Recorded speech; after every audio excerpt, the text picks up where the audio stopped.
Hi எல்லாரும் எப்படி இருக்கீங்க? இந்த ஃப்ரீசிங் ரெயின் வந்தது பார்த்தீங்களா? அந்த டைமில் இந்த செடி எல்லாமே காஞ்சு போயிருச்சு. போன மாதமே க்ளீன் பண்ணியிருக்கணும். ஆனால் நேரம் கிடைக்கல. இது கொய்யா செடி. அதுக்கப்புறம் இப்போ கட் பண்ணிட்டு இருக்கிறது பார்த்தீங்கன்னா மல்லிகைப்பூ.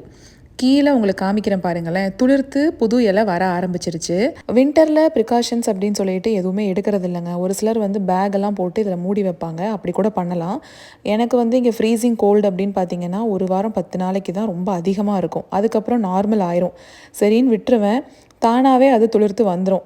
புதினா நிறையாவே வந்துருச்சு. அந்த காஞ்சு போய் இருக்கும் பார்த்தீங்களா பழைய வேரெல்லாம், அதை மட்டும் எடுத்து விட்டுட்டேன். குட்டி குட்டி ராக்ஸ் மாதிரி ரோஸ் செடியை சுற்றி போட்டு வச்சுருந்தோம்.